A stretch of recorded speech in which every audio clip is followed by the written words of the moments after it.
This is one of those moments where you pause, take a breath, and realize just how big this news actually is for San Francisco. Kubach is staying.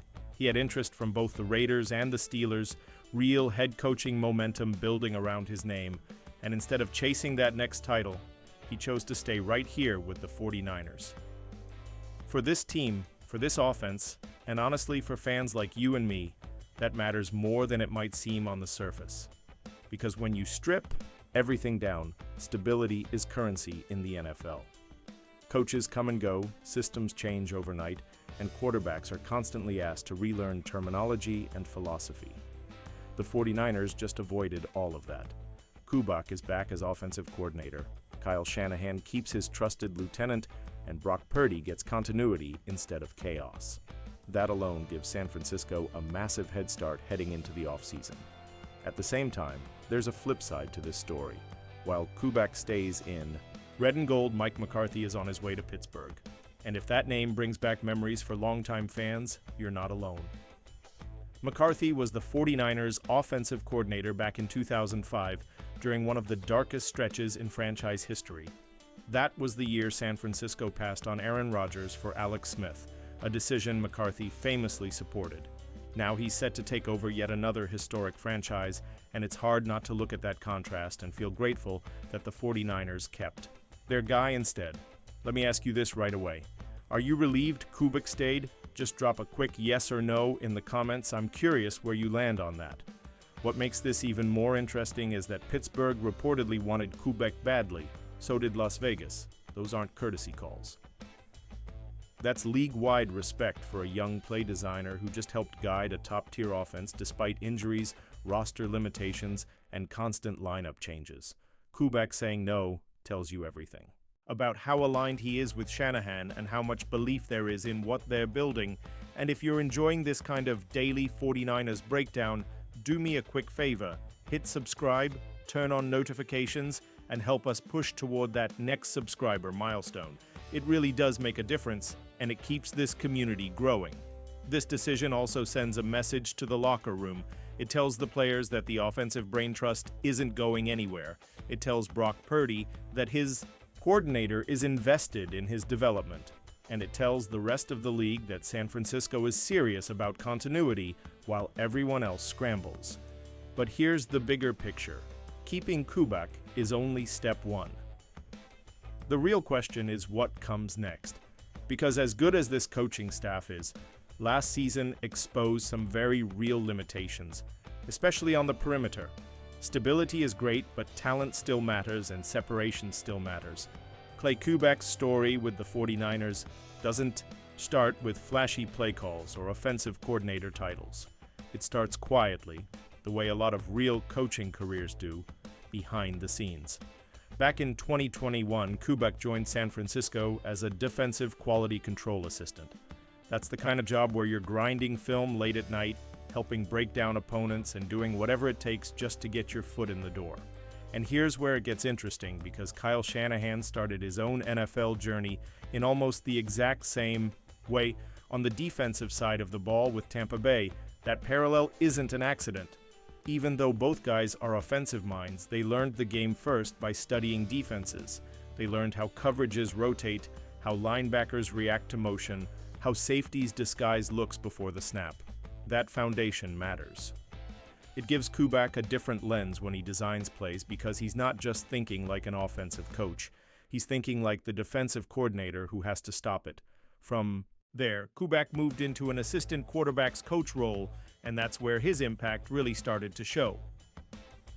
Over the past few seasons, the 49ers have gotten high-level production from the quarterback position despite chaos around them. Think about everything this team has dealt with. Injuries, lineup changes, constant adjustments, and yet the offense kept functioning. Brock Purdy developed rapidly. The system stayed efficient. That doesn't happen by accident. Kubach was right in the middle of all of that. Then came the promotion to offensive coordinator, and suddenly the rest of the league started paying attention. Teams don't request head coaching interviews for coordinators who are just along for the ride. They do it for play designers, for teachers, for guys who elevate what's already there. That's exactly why Pittsburgh and Las Vegas came calling. There's also the family side of this that makes everything feel full circle. Kubach grew up around NFL locker rooms. His dad, Gary Kubach, coached at the highest levels and even played quarterback for the 49ers back in the 1990s. Gary worked under Mike Shanahan in Denver before becoming a head coach himself. Sound familiar?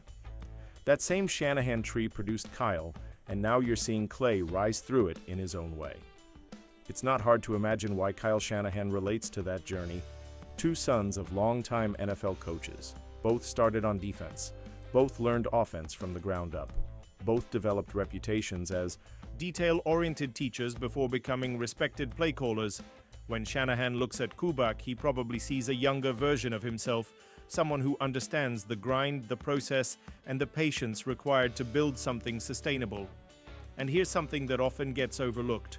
Kubach isn't just calling plays, he's designing them. He's helping shape how this offense evolves. Motion packages, route concepts, quarterback-friendly reads. That stuff comes from collaboration, and Kubach has become one of Shanahan's most trusted voices in that room. Let me throw this one to you. Do you see Kubach as a future NFL head coach, yes or no? Drop it in the comments. I think that conversation is closer than some people realize. And while you're there, if you like these deeper dives into coaching and scheme, hit the like button. It helps push this video to more 49ers fans who care about the details. But as impressive as Kubach's rise has been, and as valuable as his return is, there's still a hard truth staring this team in the face. Last season proved that even great coaching can only take you so far when the roster gets thin. The offense was efficient, disciplined, and well-designed, but it wasn't explosive enough when it mattered most. So in the next part, I want to break down exactly what worked in 2025, what didn't, and why the lack of separation at wide receiver quietly became the biggest obstacle standing between the 49ers and another deep playoff run. Last season was one of those years where the numbers tell one story, but the tape tells another. On paper, the 49ers were still a top-tier offense, efficient, disciplined, consistently moving the chains. With Brock Purdy under center, they finished among the league's best in overall offensive production. That doesn't happen if your coaching staff isn't elite and your quarterback isn't executing at a high level. But if you watch this team every week like I know you did, you also felt it. Something was missing. Explosiveness. This was an offense that had to work hard for almost everything. Long drives, sustained possessions, perfect execution. And while that's impressive, it's also exhausting over the course of a season, especially when you run into elite defenses. Eventually, you need easy yards. You need receivers who can separate. You need plays where Brock drops back and immediately sees someone open instead of having to wait for windows to develop. That's where things started to break. Down. Early in the season, there was hope. Ricky Pierce came out flying, averaging over 2 yards per route run through the first few weeks. That's a massive threshold in this offense. When you have at least one receiver above that mark, the entire field opens up. Safeties have to respect the deep threat. Linebackers hesitate. Running lanes widen. Everything becomes easier. Then Pierce got hurt. Once that happened, the math stopped working for San Francisco. For the rest of the season, the 49ers didn't have a single wide receiver consistently crossing that separation threshold. Brandon Ayuk was gone. Pierce never fully got back to himself. And suddenly, defenses could sit on routes, crowd the middle, and dare the 49ers to beat them outside. Let me ask you something right here. What do you think was the biggest problem last season on offense? Injuries, lack of separation, or run game inconsistency? Drop your answer in the comments. I really want to see where everyone lands. Christian.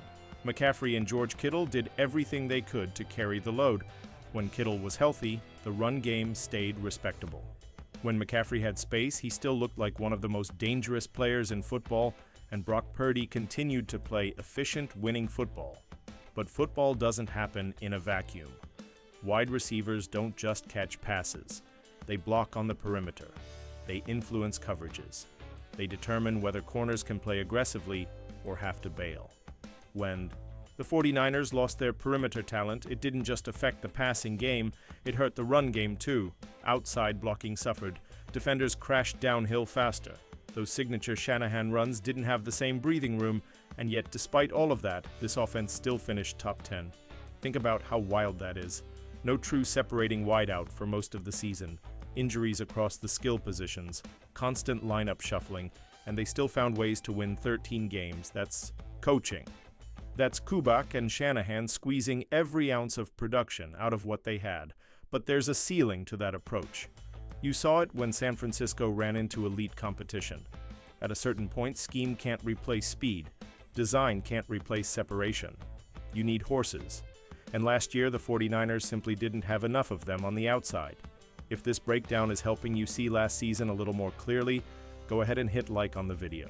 It really does help get this analysis in front of more Niners fans.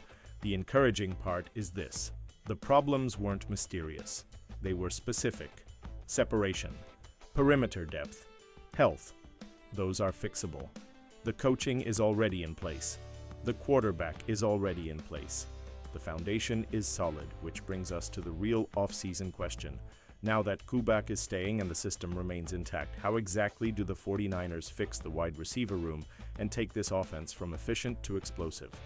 Let's bring it home. Now that Clay Kubach is staying put and the offensive brain trust remains intact, the roadmap for this offseason becomes pretty clear. The 49ers don't need to reinvent who they are.